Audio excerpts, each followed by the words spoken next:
হ্যাঁ এখানে আবার তোমাদের ওই ব্যাপারটা চলে এলো জাস্ট আ মিনিট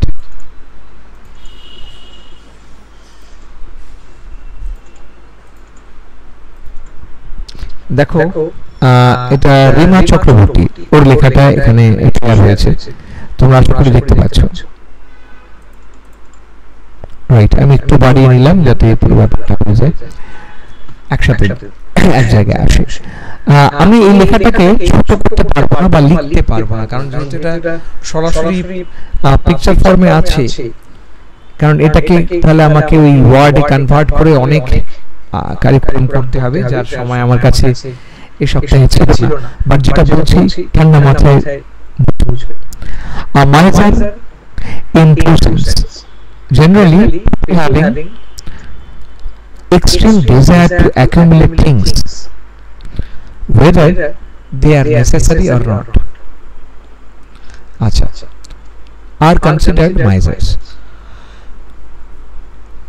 প্রথম সেন্টেন্স নিয়ে আমার পড়া কিছু কিন্তু ছোট করে দেখি generally people having extreme desire to accumulate things কথাটার বদলে আমি যদি অন্য কথা বলতাম জিনিস না বলে থিংস কথাটা না বলে আমরা যদি বলতাম এখানে ওয়েলথ বলতে পারতাম desire to accumulate wealth desire to accumulate property desire to accumulate আমি বলতে পারতাম যে রিসোর্সেস অর্থাৎ সম্পদ এই প্রত্যেকটাই হচ্ছে সম্পদ তাহলে সেগুলো বললে এই ওয়েলথ কথাটা বললে রিসোর্সেস কথাটা বললে আরো মিনিংফুল হতো রিমা যদি ক্লাসে থাকো রেসপন্ড করবে নাও আচ্ছা তাহলে মূল ব্যাপারটা বোঝা গেল এখানে একটা ছোট্ট বিষয় বাকিটুকু ঠিক আছে আচ্ছা এইটুকু বলে বললাম আর এই যে সরি ওয়েদার অর্থাৎ এই বললাম accumulate things accumulate wealth whether they are necessary or not সেটা লাগুক আর না লাগুক রাইট আর কনসিডার্ড মাইজার এই যে আমি যেটুকু লিখলাম এখানে এই যে আমি আমার কারসারটা যেখানে সরছে একটু খেয়াল রাখবে whether they are necessary or not এটা আমি কোথা থেকে পেলাম যে সেটা আদৌ প্রয়োজন আছে কিনা অর্থাৎ এই যে সেন্টেন্সের পার্ট আমি ঢোকালাম এটা আমার দরকার ছিল না যারা ওয়েলথ অ্যাকিউমুলেট করে তুমি যেটা লিখতে পারতে সেটা হচ্ছে whether they are necessary না বলে আমি এটা লিখতে পারতাম whether আমার এখানে লেখার জায়গাটা আমি দেখা যাক আরেকবার ট্রাই করি দেখি লেখার জায়গাটা আনতে পারি কিনা আনা যাবে কিন্তু সমস্যা হচ্ছে ছোট হয়ে যাবে এটাই হচ্ছে সমস্যা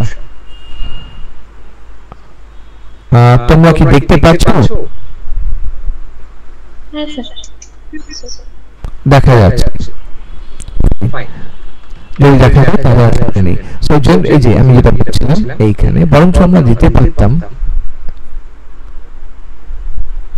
এই জায়গাটার বদলে আচ্ছা লেট আস একটু বাড়িয়ে নিই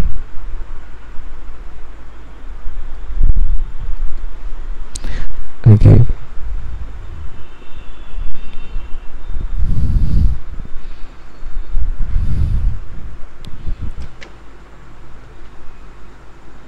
even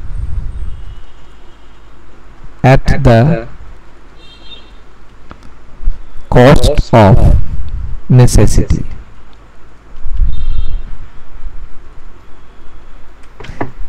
এই কথাটা যদি লিখতাম তাহলে ব্যাপারটা বুঝতে আমি কি বলতে চাইছি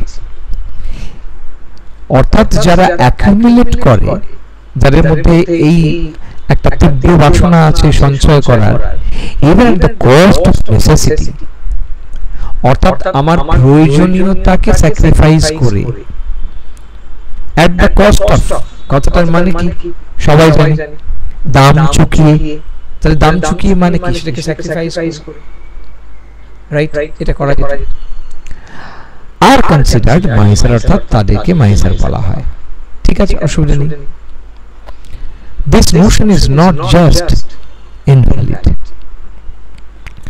but also to some extent wrong. একটু খেয়াল করে দেখি সেন্টেন্সটার মধ্যে ডাইকটমি, অর্থাৎ আমি যদি ভাবি যে এর একটা বৈপরীত্যের জায়গাটা কোথায়, this notion is not just invalid, অর্থাৎ এটাকে সরাসরি ইনভ্যালিড বলা যায় না, এটা লিখতে চাইছে।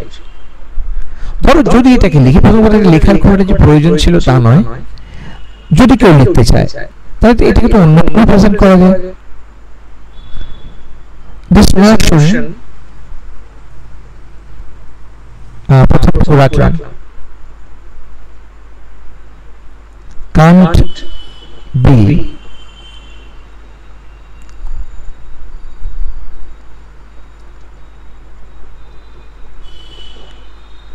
দেখো বুঝতে পারছো কিনা, discarded, this notion can't be discarded, discarded, this notion can't be discarded,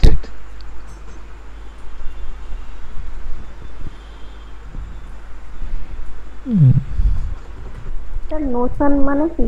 Notion মানে হচ্ছে ধারণা, নোশন মানে হচ্ছে সাধারণত যে ধারণাটা আমাদের উপর চাপিয়ে দেওয়া হয় বা যে ধারণাটা সঠিক নয় সেটার ক্ষেত্রে নোশন কথাটা বেশি ব্যবহার করা হয়, পজিটিভ সেন্সেও করা হয় কম।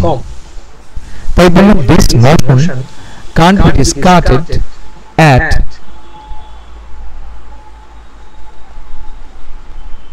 first glance, অর্থাৎ দর্শনে এই ধারণাটাকে বাদ দিয়ে দেওয়া যাবে ব্যাপারটা এরকম নয়, but also to some extent wrong, এই যে যেই আমি পার্টটুকু বলছি but also to some extent wrong, সেন্টেন্সটা মানে কি হয় তাহলে? আমি সেন্টেন্সটা শুরু করলাম বললাম এই ধারণাটা একেবারে বাদ দেওয়া যাবে এরকমও নয়, আবার লিখছি কিন্তু অনেকটাই ভুল। এই যে আমি লেখাটাকে লিখতে চাইছি, লেখার মধ্যে একটা অদ্ভুত কন্ট্রাডিকশন চলে আসছে। লিখেছিলাম একটা অন্য সেন্টেন্স কিন্তু ছোট করতে গিয়ে এরকম হয়ে গেছে। মানে লিখেছিলাম this notion is not only an invalid one but also to some extent wrong, মানে ইনভ্যালিড না নয় wrong। হ্যাঁ, মানে বুঝতে পারছো তুমি যেটা বোঝাতে চেয়েছিলে সেটাকে এক্সপ্রেস করতে গিয়ে কি সাংঘাতিক হয়ে গেছে, রাইট? তো এই জিনিসগুলো একবারে হবে না আমি জানি, তবু কিন্তু আমাদের সেই জিনিসগুলোকে প্রত্যেক দিন প্রতিনিয়ত প্র্যাকটিস করতে হবে। অর্থাৎ তুমি যেটা বললে সেটা ঠিক আছে, এটা শুধুমাত্র এই যে ধারণা হিসেবে ভুল তা না, এটা আবার একটা রং জিনিস, মানে কনসেপ্টটাই রং, এইটা বলতে চাইছি। এটা একটা মানে কি বলবো অন্যায়ও বটে এই ব্যাপারটা, সেটা লিখতে গিয়ে এক্সপ্রেশনটা গন্ডগোল হলো, right? Next, in broader picture, so it can be noticed that misers are the people who have got things by their hard work and labor.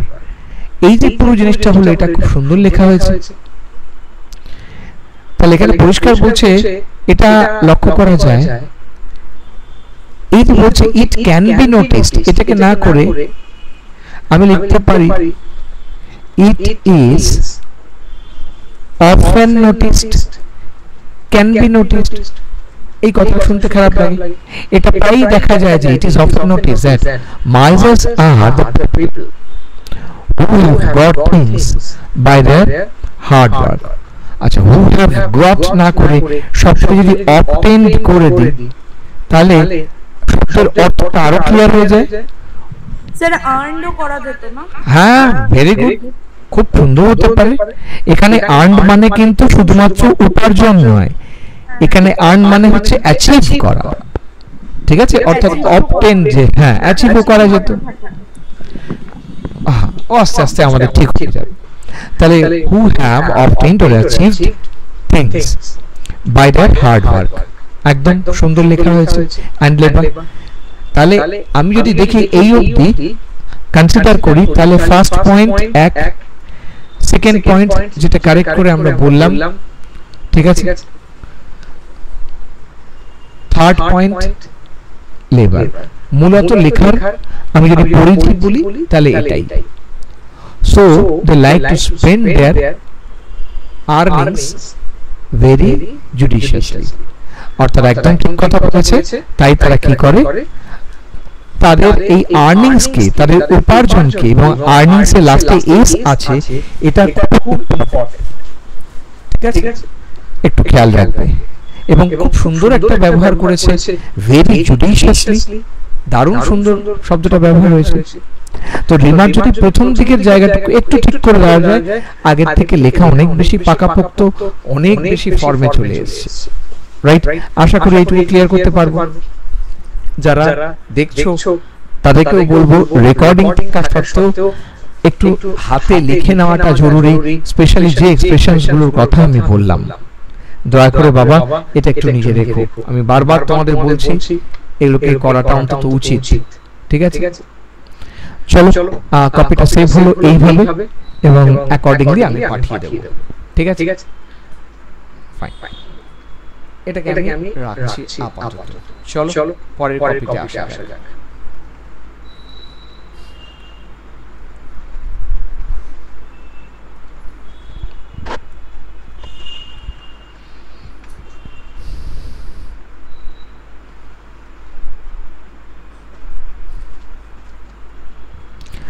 এটা হচ্ছে প্রীতিপাল। প্রীতি যদি থাকো একটু আমাকে জানাবে।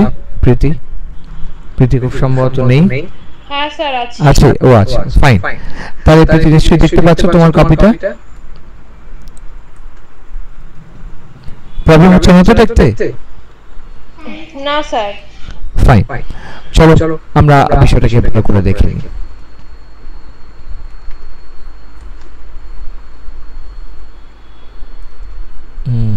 অপশন দিচ্ছে না কেন,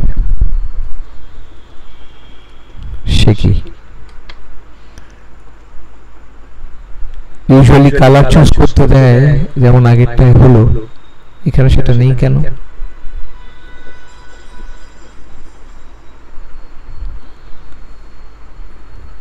এনিওয়ে চলো সময় নষ্ট না করে আমরা সরাসরি খাতায় ঢুকি। আর little township was built by a man. আচ্ছা এটা একটু বলি, প্রীতি যেটা লেখা লিখেছে এটা একটু অন্য লেখা। যে লেখাটা আমি তোমাদের সঙ্গে একবার পড়ে দিচ্ছি, তোমাদের মানে আমি আর পেজ চেঞ্জ করতে চাইছি না, একবার চট করে পড়ে দিচ্ছি রেকটিফাইড কপিটা, তোমাদের হয়তো বুঝতে সুবিধা হবে।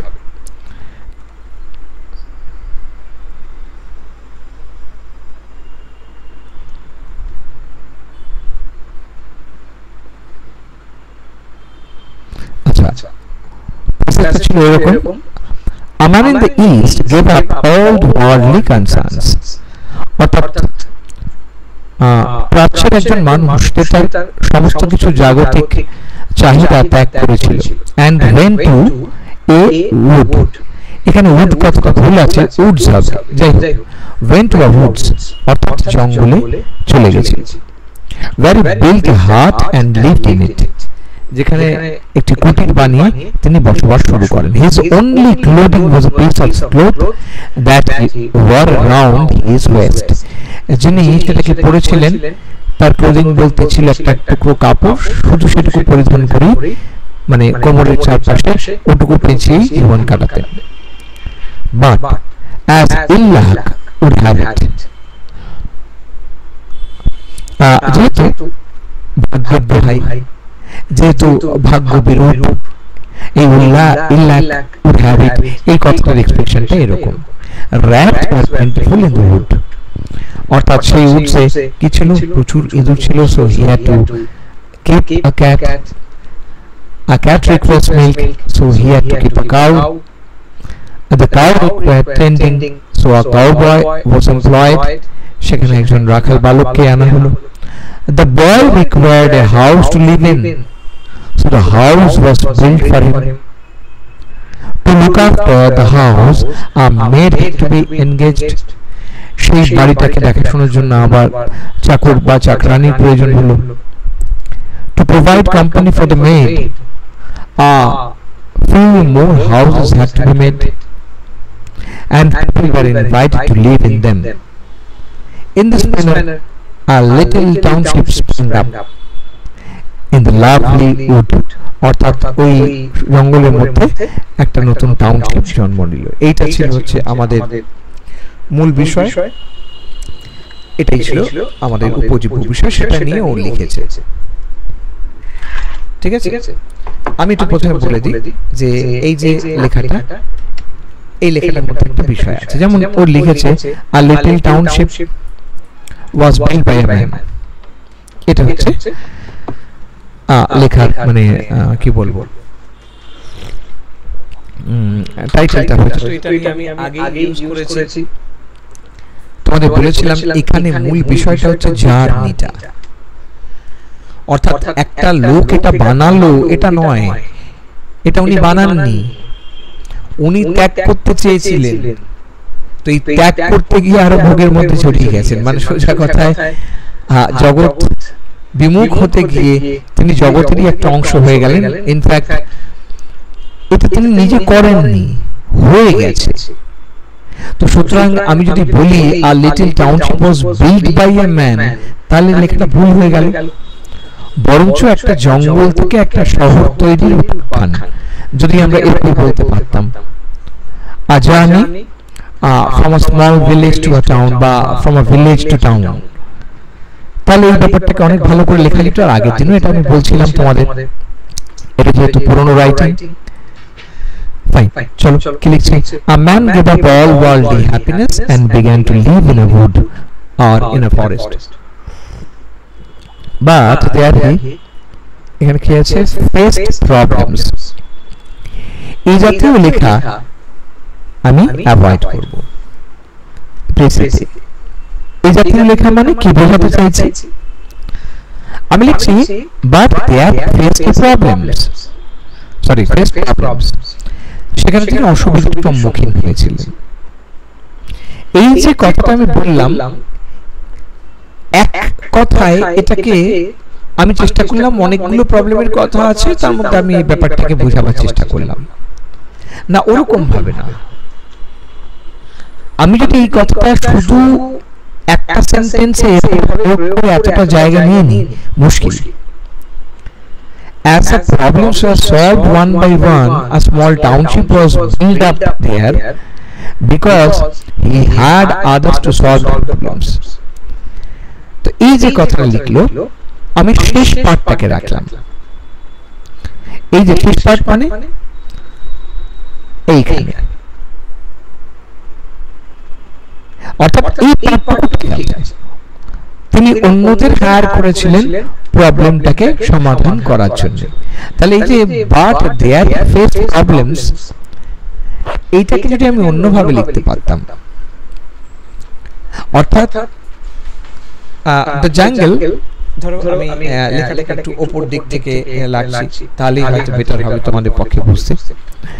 ধরো বললাম, আমি যেহেতু একটা নির্দিষ্ট জঙ্গলের কথা বলছি, দ্য জঙ্গল, আর তুমি ফরেস্ট লিখেছো, আমি ফরেস্টই রাখলাম। The forest had its own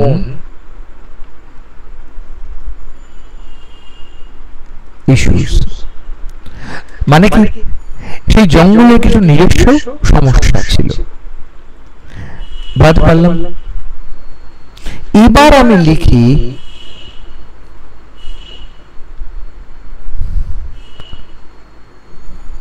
and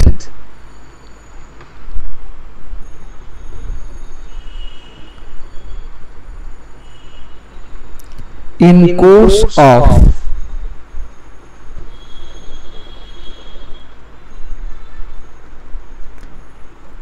getting rid of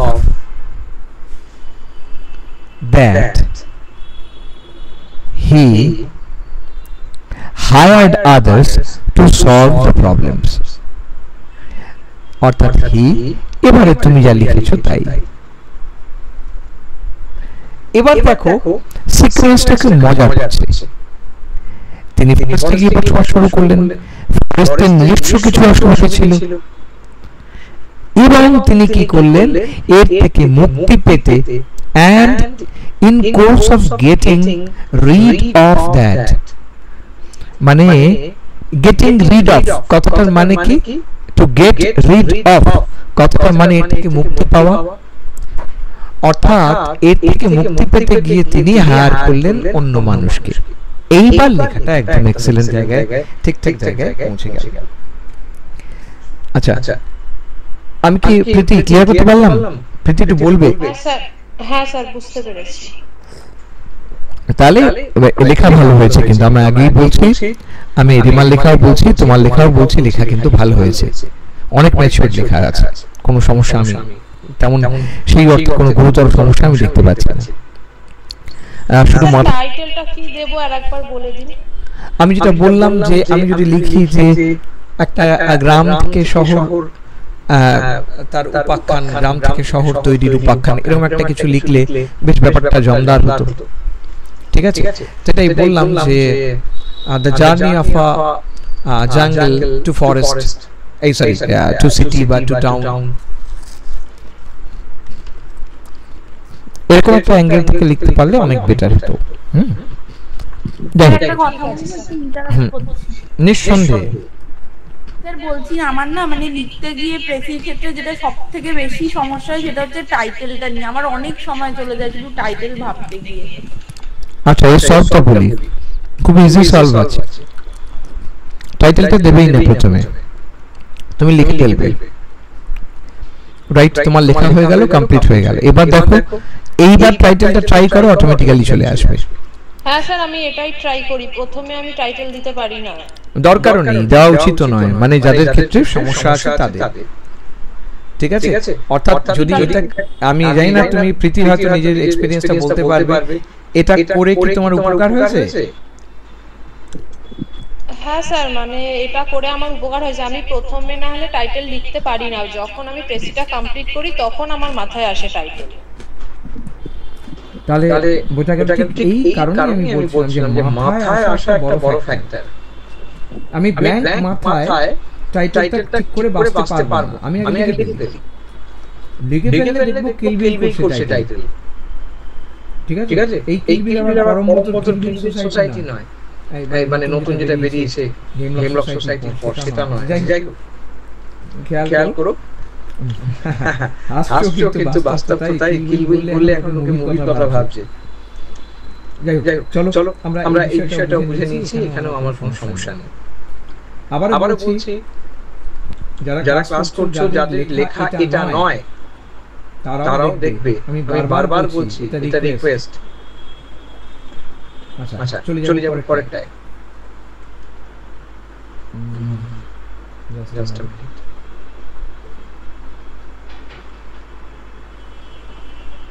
sir বলছি একটা এটার টাইটেল এইভাবে লেখা যেতে পারে, the journey from sacrifice to new creation. বাহ বাহ বাহ বাহ বাহ, সুন্দর টাইটেল হয়েছে, মানে রীতিমতো ভালো কমান্ডিং টাইটেল। যারা আছো তারা একটু নোট করে নেবে। ওলিক্লো দ্য জার্নি, কি বলে যেন, begins from sacrifice two creation, তাই তো? মানে আমি তো বললাম। হ্যাঁ, বলো। So the journey from sacrifice to new creation. The journey from sacrifice to new creation. একটু বড় হচ্ছে, কিন্তু ঠিক আছে, এটাকে কনসাইজ করা যেতেই পারে, খুব ভালো একটা আইডিয়া। মানে অস্বীকার করার কোনো জায়গায়, ঠিক আছে? তাহলে এটা থাকতে পারে। ভেরি গুড, চলো আমরা নেক্সটে আসবো।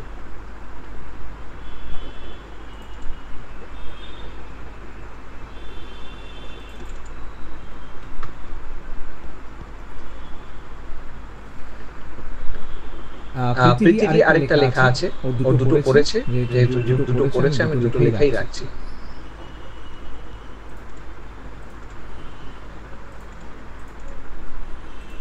আর আরেকটু বলি, প্রত্যেককেই বলছি, এটা একটু খেয়াল নজর দেবে, মানে শুধু এর জন্য প্রীতিকে বলছি, মানে প্রীতির লেখাটার জন্যই বলছি তা নয়, পুরো বিষয়টাকে বুঝে নাও।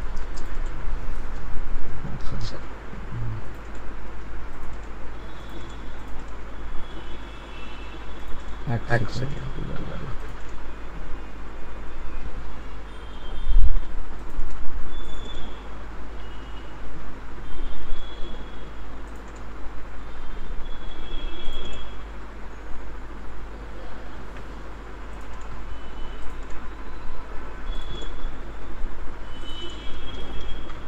রাইট এখানে নেক্সট লেখাটা এসেছে সবাই দেখতেই পাচ্ছ কেটে আচ্ছা 43 ওয়ার্ডস রয়েছে এখানে একদম ঠিকই আছে